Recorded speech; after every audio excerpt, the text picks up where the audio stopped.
부처님의 생애와 우리에게 주는 가르침 시작하며 오늘은 부처님의 이야기를 함께 나누어 볼까 합니다. 사실 이 이야기는 우리 모두의 이야기이기도 합니다. 우리도 때로 삶의 의미를 찾아 방황하고 고통 속에서 답을 구하며 진정한 평화가 무엇인지 수없이 많은 질문을 합니다. 왜 나에게 이런 일이 생겼을까? 이 고통은 언제 끝날까? 진짜 행복이란 무엇이며 어떻게 찾을 수 있을까? 이런 질문들은 2500년 전 한 왕자인 부처님도 똑같이 고민했던 것들입니다. 그럼 잠시 시간 내어 그는 어떻게 그 고민들의 답을 찾았는지, 또 우리에게 주는 가르침은 무엇인지 함께 나눠보려 합니다. 궁전을 떠난 왕자. 기원전 6세기경 지금의 네팔 지역인 룸비니에서 한 아이가 태어났습니다. 이름은 시타르타, 성은 고타마였습니다. 아버지는 석가족의 왕 슈도다나였고 어머니 마야 부인은 출산 후 7일 만에 세상을 떠나셨습니다. 왕은 아들이 왕위를 계승하기를 원했습니다. 그리고 아들이 세상의 고통을 보지 못하게 궁전 안에 모든 것을 갖춰 놓았습니다. 아름다운 정원, 즐거운 연회, 훌륭한 교육.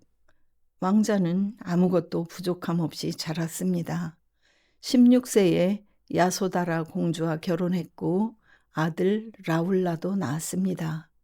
겉으로 보기엔 완벽한 삶이었습니다. 하지만 29세 되던 해 시타르타는 궁전 밖으로 나가게 됩니다. 그리고 그곳에서 4가지 장면을 보게 됩니다. 첫째 날, 허리가 굽고 지팡이에 의지해 간신히 걷는 노인을 봤습니다. 저 사람은 왜 저럴까? 하인이 대답했습니다. 나이가 들면 누구나 저렇게 됩니다. 둘째 날, 길가에 알아누워 신음하는 병자를 봤습니다.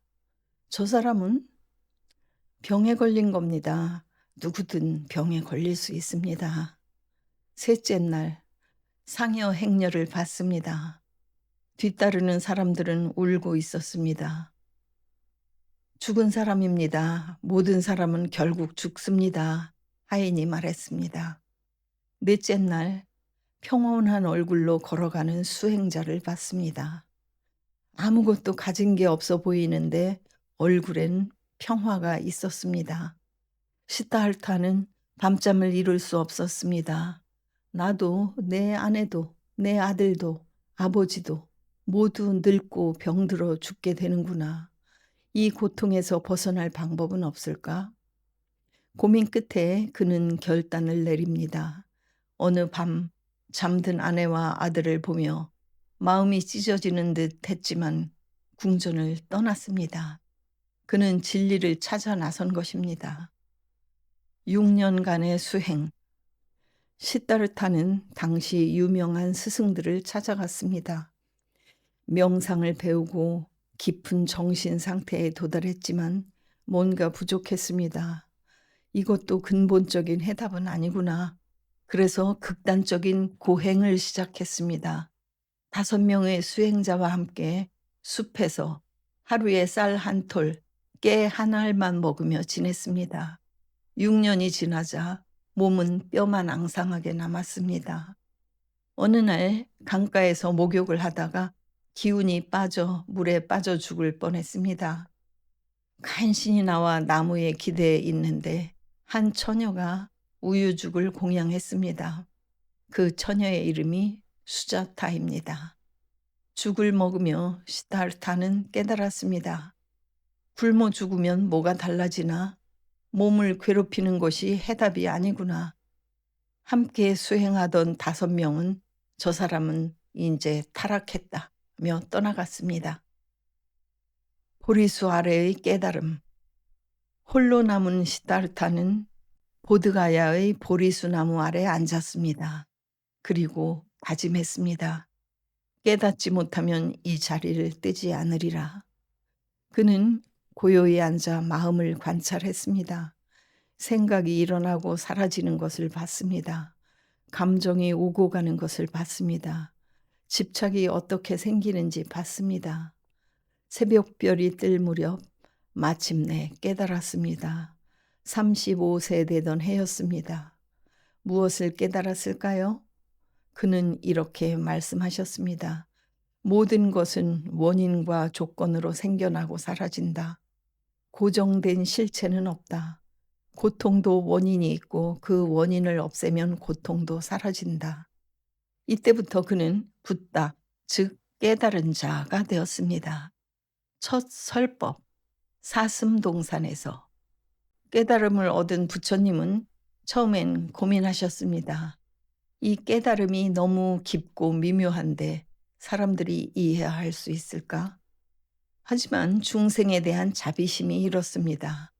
조금이라도 먼지가 적은 눈을 가진 사람들이 있을 것이다. 그들을 위해 가르쳐야 한다. 가장 먼저 떠오른 사람들은 함께 수행했던 5 수행자였습니다. 부처님은 사르나트의 노기아원 사슴동산으로 가셨습니다. 5 수행자는 멀리서 부처님을 보고 저 타락한 자를 상대하지 말자고 했습니다. 하지만 가까이 오신 부처님을 보니 뭔가 달랐습니다. 온 몸에서 평화와 지혜의 광채가 나는 것 같았습니다.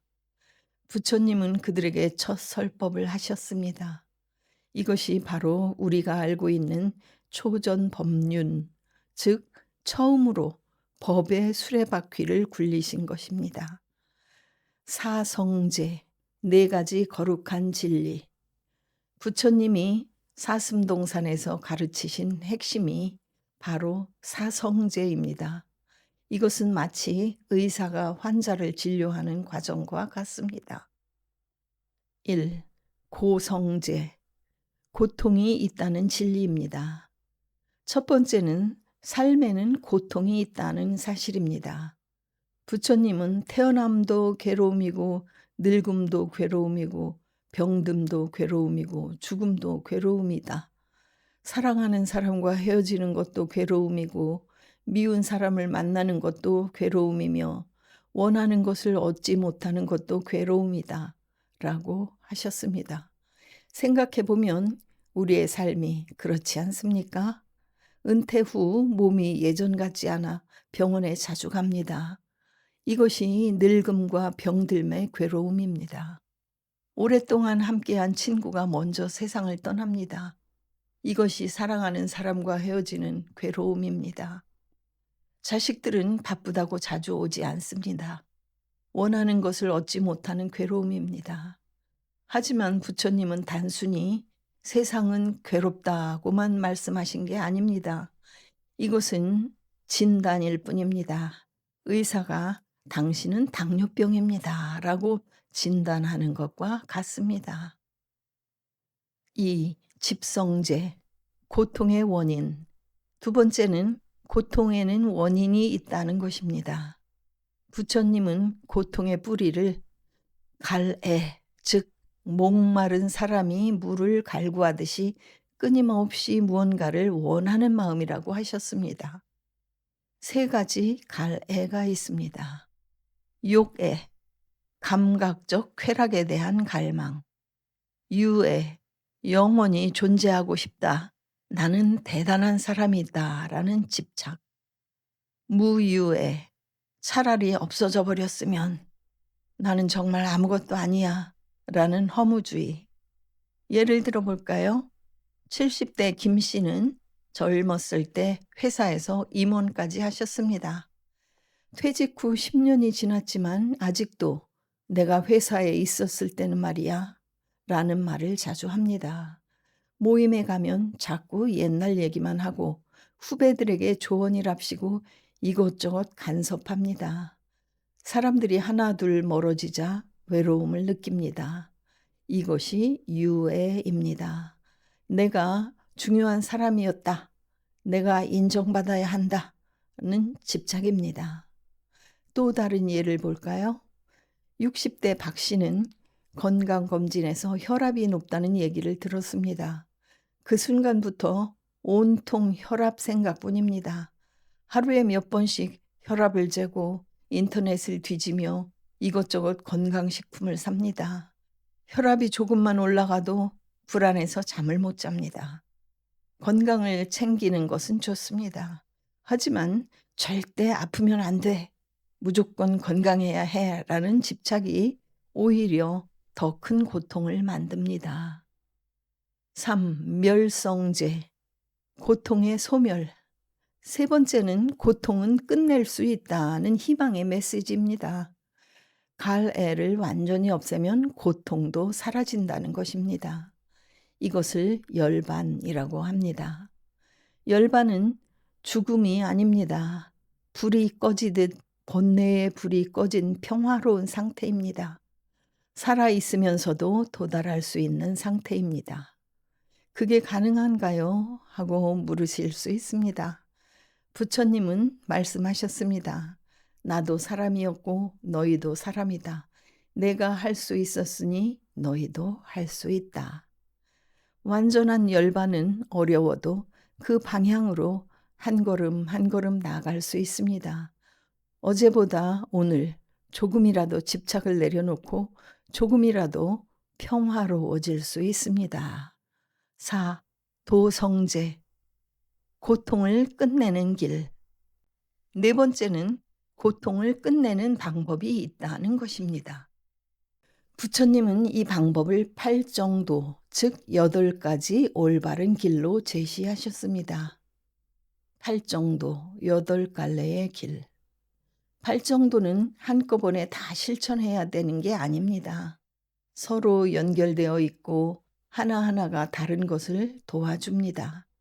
마치 밧줄의 여러 가닥이 합쳐져서 튼튼한 줄이 되는 것처럼 말입니다.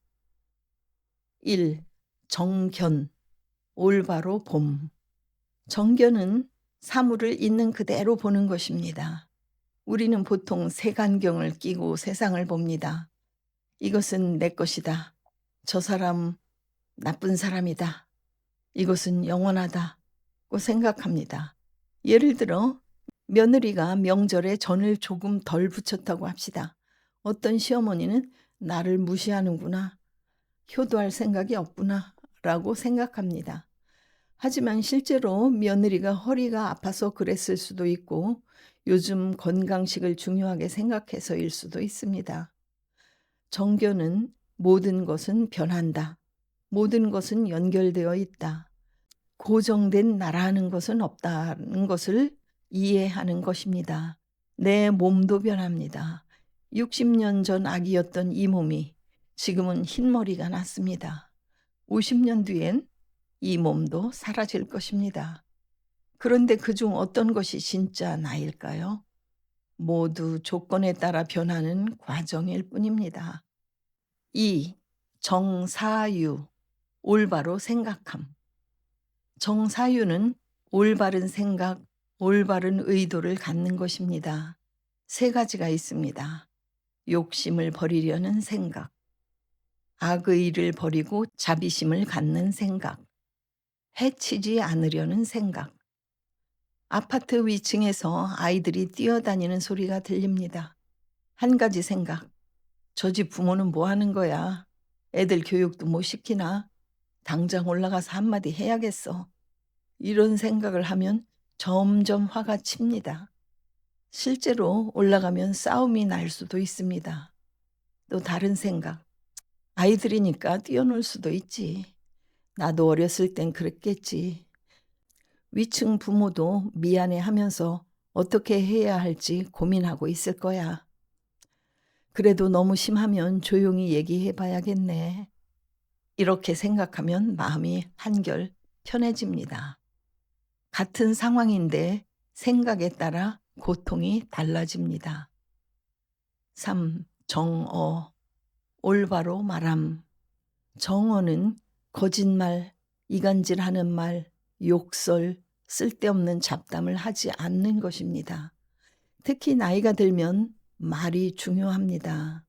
한마디가 관계를 회복시키기도 하고 영원히 멀어지게도 합니다. 한 할머니는 손주가 대학에 떨어졌다는 소식을 들었습니다. 그거 봐라, 공부 안 하더니 엄마 말을 안 듣던지 라고 말할 수도 있습니다. 하지만 이렇게 말할 수도 있습니다. 힘들겠구나. 할머니도 젊었을 때 실패한 적이 많았단다. 그런데 그게 나중엔 다 약이 되더라. 다시 한번 해보렴. 첫 번째 말은 상처를 주지만 두 번째 말은 위로가 됩니다. 또한 정어는 필요할 때 침묵하는 것도 포함합니다. 며느리가 요리하는 것을 보면서 그게 아니라 이렇게 해야지 라고 말하고 싶을 수 있습니다. 하지만 굳이 말하지 않아도 되는 것이라면 침묵이 더 좋은 말일 수 있습니다.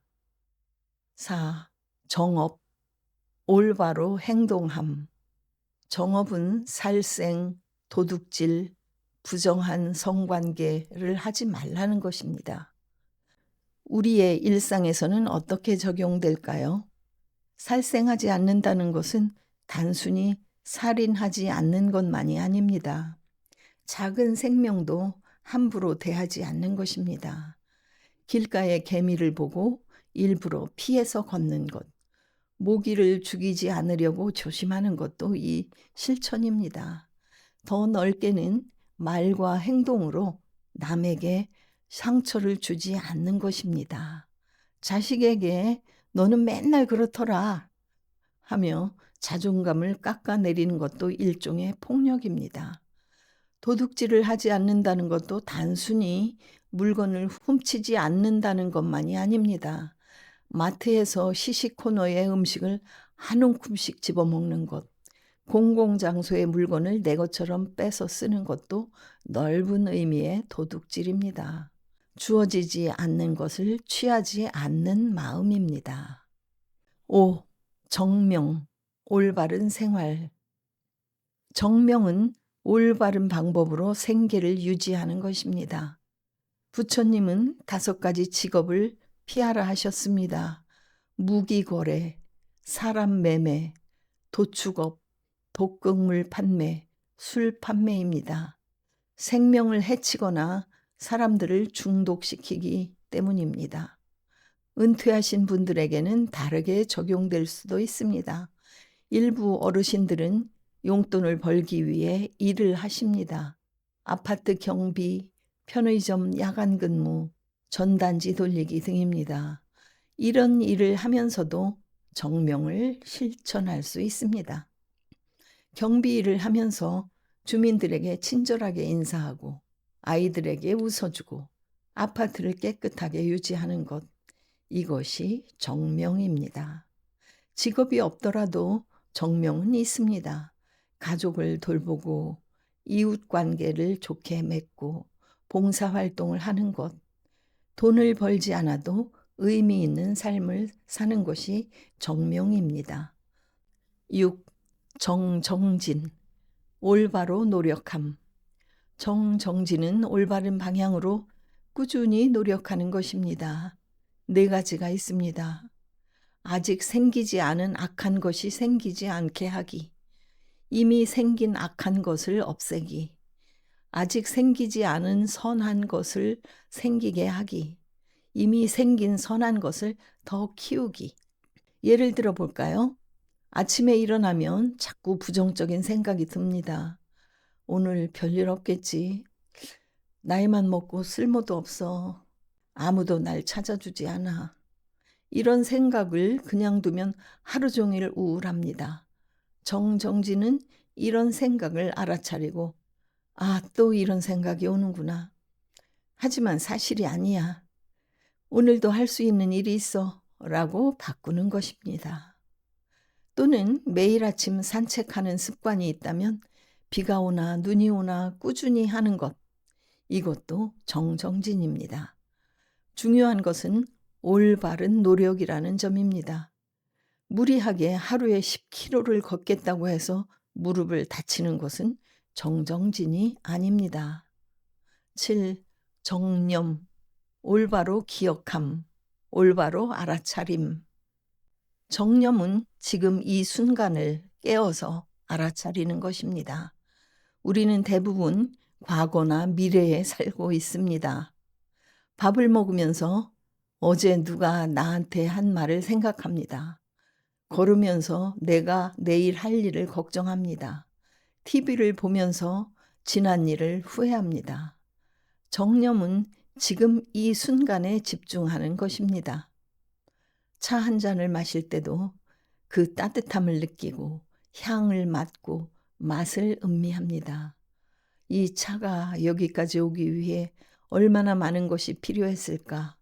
차나무, 햇빛, 비, 따는 사람, 만드는 사람, 운반하는 사람, 이렇게 생각하면 감사한 마음이 생깁니다. 걸을 때 발바닥이 땅에 닿는 느낌을 알아차립니다. 왼발, 오른발, 왼발, 오른발 이렇게 집중하면 잡념이 줄어듭니다. 화가 날 때도 정념을 쓸 수 있습니다. 아, 지금 내가 화가 나는구나. 가슴이 답답하고 얼굴이 뜨겁고 주먹을 쥐고 있네.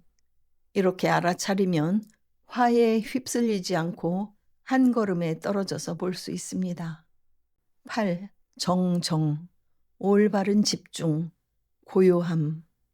정정은 마음을 한 곳에 모으는 것, 깊은 평화의 상태에 드는 것입니다. 이것은 주로 명상을 통해 개발됩니다. 하지만 일상에서도 가능합니다. 뜨개질을 할 때, 바느질을 할 때, 정원을 가꿀 때 완전히 그 일에 몰입하면 잡념이 사라집니다. 시간 가는 줄을 모릅니다. 이것이 일종의 정정입니다. 절에서 108배를 할 때도 그렇습니다. 처음엔 힘들고 잡념이 많지만 50배, 70배 지나면서 몸과 마음이 하나가 됩니다. 그저 절만 하고 있습니다. 이것이 정정입니다. 부처님의 자비로운 45년. 깨달음을 얻은 후 부처님은 45년 동안 인도 전역을 다니시며 가르침을 펼치셨습니다. 누가 물었습니다. 당신은 신입니까? 아니다. 그럼 천사입니까? 아니다. 그럼 당신은 무엇입니까? 나는 다만 깨어있는 자다. 부처님은 신이 되지 않으셨습니다. 인간으로 남으셨습니다. 그래서 우리에게 더 큰 위로가 됩니다. 저분도 우리와 같은 사람이었는데 깨달음을 얻으셨구나. 그럼 우리도 할 수 있겠다. 부처님은 모든 사람을 차별 없이 대하셨습니다. 천한신분의 우팔리를 제자로 받아들이셨습니다. 당시 카스트 제도가 엄격했던 시대에 파격적인 일이었습니다. 여성들도 제자로 받아들이셨습니다. 처음엔 거절하셨지만 양모인 마하파 자파티가 간청하자 비구니 승가를 만드셨습니다.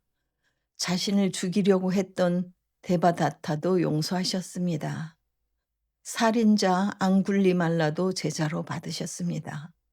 앙굴리말라는 999명을 죽이고 그들의 손가락으로 목걸이를 만들고 있었습니다.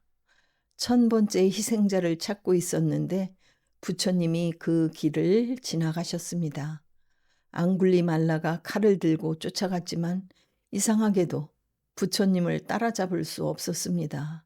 부처님은 천천히 걸으시는데 자신은 뛰어도 따라잡지 못했습니다. 멈추시오. 앙글리말라가 소리쳤습니다. 나는 이미 멈췄다. 멈추지 못한 것은 너다. 부처님이 대답하셨습니다. 무슨 말씀입니까? 나는 모든 살생을 멈췄다. 하지만 너는 아직도 살생을 멈추지 못하고 있구나. 그 말에 앙굴리말라는 무릎을 꿇고 제자가 되었습니다. 나중에 마을 사람들이 그를 알아보고 돌을 던지려 했을 때 부처님은 과거의 업은 과거에 두고 지금의 그를 보라고 하셨습니다. 일상의 가르침들. 부처님의 가르침은 거창한 것만이 아니었습니다. 일상의 작은 일에서도 깨달음을 주셨습니다. 겨자씨 이야기. 한 여인이 어린 아들을 잃고 미쳐버렸습니다. 죽은 아이를 안고 돌아다니며 우리 아이를 살려주세요라고 외쳤습니다. 사람들이 부처님께 데려가라고 했습니다. 부처님은 말씀하셨습니다. 아이를 살리는 약을 만들어 주겠다. 하지만 재료가 필요하다. 가족 중에 한 사람도 죽은 적이 없는 집에서 겨자씨를 얻어오너라. 여인은 마을을 돌아다녔습니다. 하지만 모든 집에서 같은 대답을 들었습니다. 우리 집은 할아버지가 돌아가셨어요. 우리는 할머니를 잃었어요. 우리 딸이 어렸을 때 죽었어요. 여인은 깨달았습니다. 죽음은 나만의 슬픔이 아니구나. 모든 사람이 겪는 일이구나.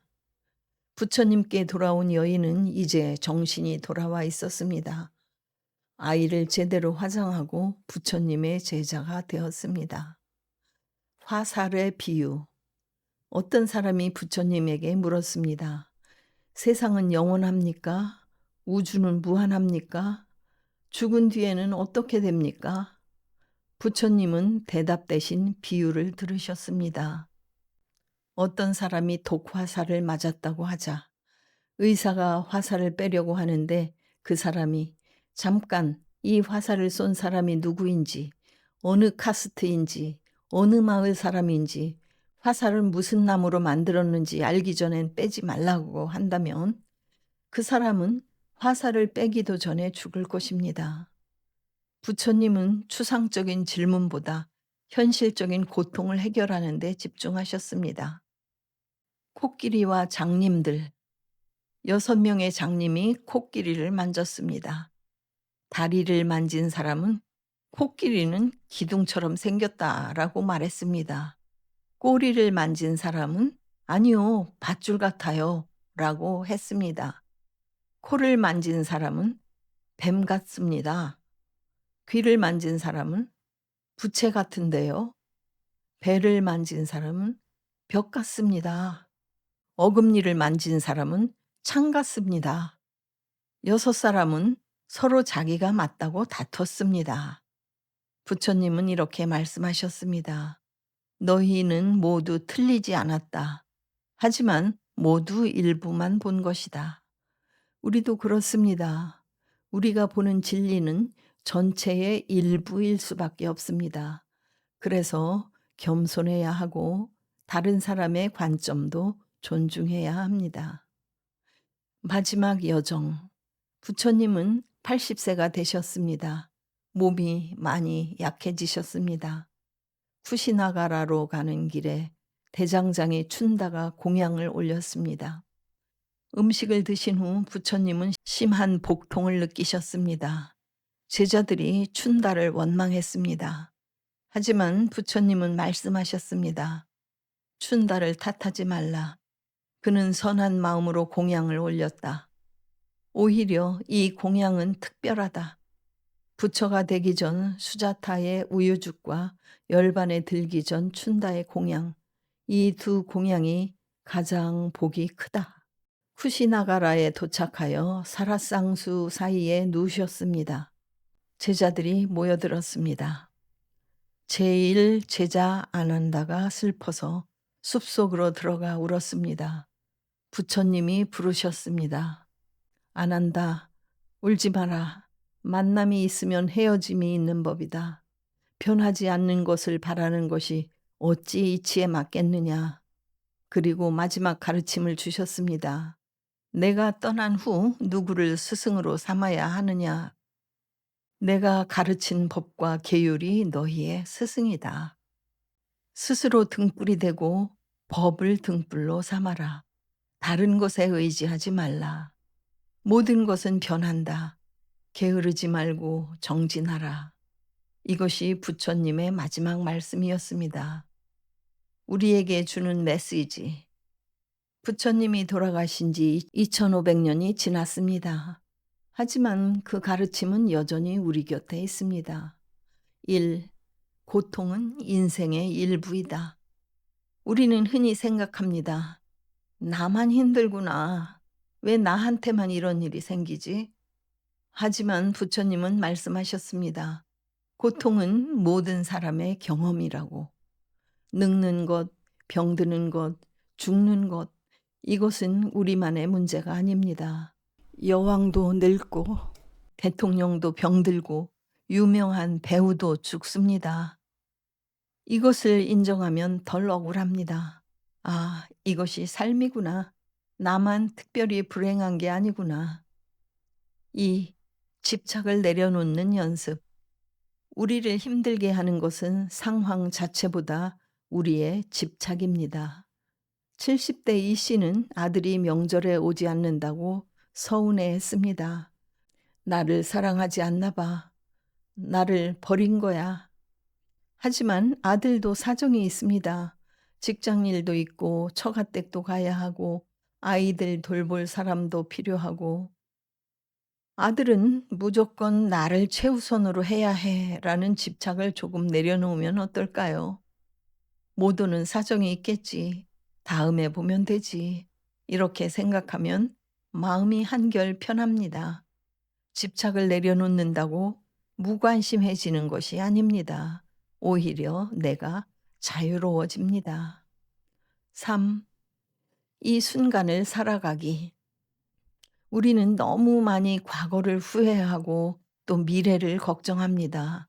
아, 그때 이렇게 할 걸. 그때 그 사람을 만났어야 되는데.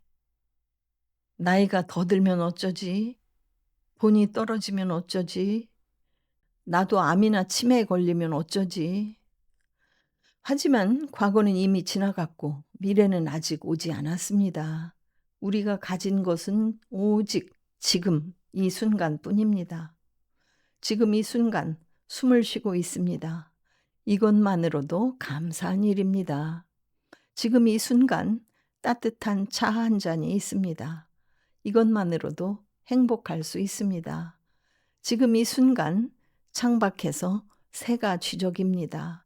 이 소리를 들을 수 있다는 것이 선물입니다. 지금 이 순간 함께 이야기를 나눌 수 있는 친구가 있습니다. 이것도 선물입니다. 4. 자비로운 마음. 부처님의 가르침 중 가장 중요한 것 중 하나가 자비입니다. 자비는 두 가지입니다. 자, 행복을 주고자 하는 마음. 비, 고통을 덜어주고자 하는 마음. 이것이 남에게만 향하는 게 아닙니다. 나 자신에게도 향해야 합니다. 우리는 종종 자신에게 너무 가혹합니다.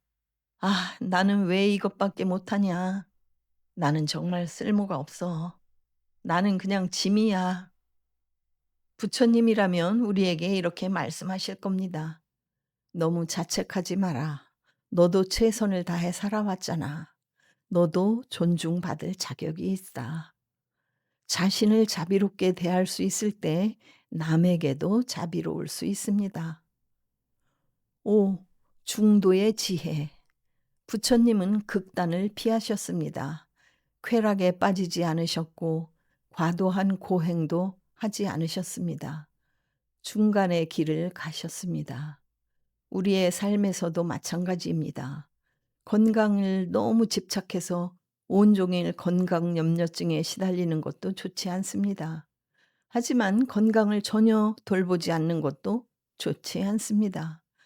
자식을 너무 집착해서 매일 연락을 기다리며 사는 것도 고통입니다. 하지만 전혀 관심을 끊는 것도 좋지 않습니다. 돈을 너무 아껴서 필요한 것도 사지 못하는 것도 문제입니다. 하지만 펑펑 써서 불안해지는 것도 문제입니다. 중간의 길, 균형 잡힌 길, 이것이 부처님의 가르침 중도를 걷는 일입니다. 6. 변화를 받아들이기.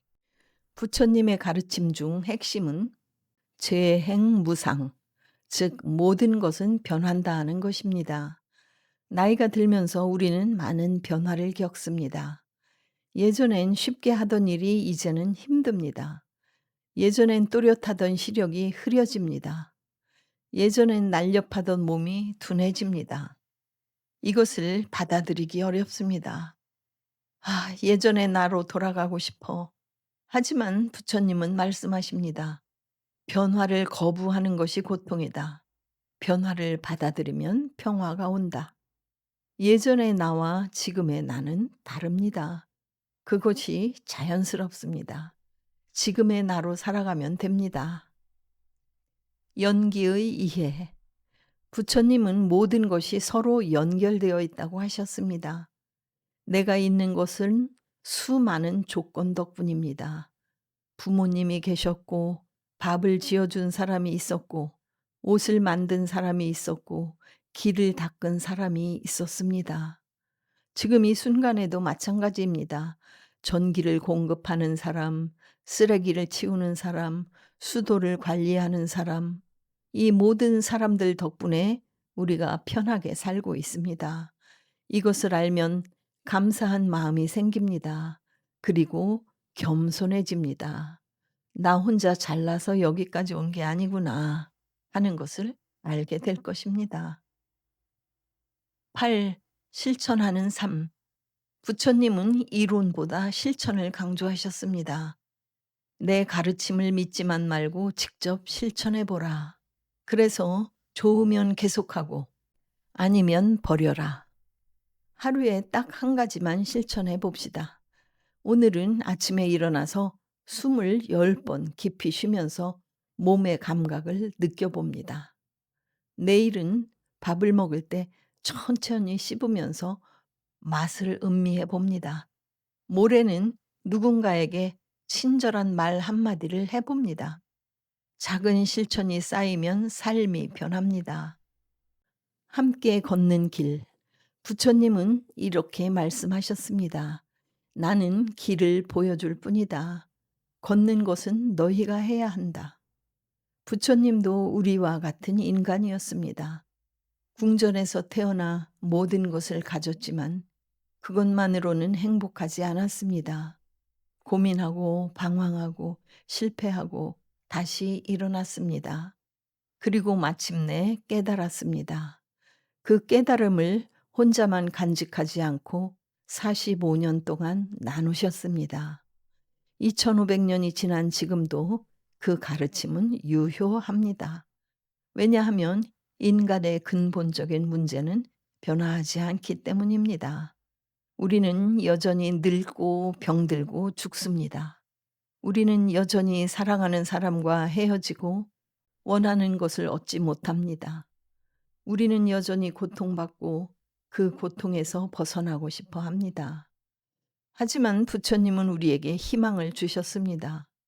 고통은 끝낼 수 있다고, 그 방법이 있다고, 우리도 할 수 있다고. 완전한 깨달음은 어려울지 몰라도 조금씩 나아갈 수 있습니다. 어제보다 오늘 조금 화를 덜 내고, 오늘보다 내일 조금 더 남들에게 자비롭고, 지금보다 나중에 조금 더 지혜롭게. 부처님의 마지막 말씀을 기억합니다. 스스로 등불이 되어라. 우리 각자가 자신의 등불을 밝힐 수 있습니다. 어둠 속에서 길을 잃었다고 느낄 때 그 등불은 우리를 인도할 것입니다. 부처님은 지금도 우리와 함께 걷고 계십니다. 우리가 숨을 쉴 때, 우리가 고통받을 때, 우리가 기쁠 때, 그 모든 순간에 함께 하십니다. 왜냐하면 부처님의 가르침은 책 속에만 있는 것이 아니라 우리의 삶 속에 있기 때문입니다. 오늘 하루 부처님의 가르침 한 가지를 실천해 봅시다. 화가 날 때 깊게 숨을 쉬어 봅시다. 누군가를 만날 때 밝은 미소를 지어 봅시다. 밥을 먹을 때 감사한 마음을 가져 봅시다. 이것이 바로 부처님과 함께 걷는 길입니다. 티끌만큼의 선행도 헛되지 않다. 물 한 방울 한 방울이 모여 항아리를 채우듯이 작은 선행을 쌓다 보면 마침내 큰 복덕을 이루게 된다. 함께 걷기. 부처님의 이야기는 완벽한 사람의 이야기가 아닙니다. 그도 고민했고 방황했고 시행착오를 겪었습니다. 6년의 고행은 결국 잘못된 길이었다고 스스로 인정했습니다. 하지만 그는 포기하지 않았습니다. 계속 걸었습니다. 그리고 마침내 길을 찾았습니다. 우리도 완벽할 필요는 없습니다. 지금 당장 깨달을 필요도 없습니다. 다만 한 걸음씩 걸어가면 됩니다. 화내지 말아야지 하면서도 화를 내고, 집착하지 말아야지 하면서도 집착하고, 깨어 있어야지 하면서도 멍하니 시간을 흘려보내는 우리. 그래도 괜찮습니다. 부처님도 그랬으니까요. 중요한 것은 다시 일어서는 것, 다시 걷기 시작하는 것입니다. 이 길은 혼자 걷는 길이 아닙니다. 2500년 전 부처님이 걸었고 수많은 사람들이 함께 걸어왔고 지금도 우리가 함께 걷고 있습니다. 때로 넘어지고 때로 헤매고 때로 멈춰서기도 하지만 그래도 우리는 걷고 있습니다. 그것만으로도 충분합니다. 오늘 부처님의 이야기를 함께 나눠봤습니다. 이것은 신비한 종교 이야기가 아니라 한 인간이 삶의 의미를 찾아간 이야기입니다. 우리 모두의 이야기이기도 합니다. 고맙습니다.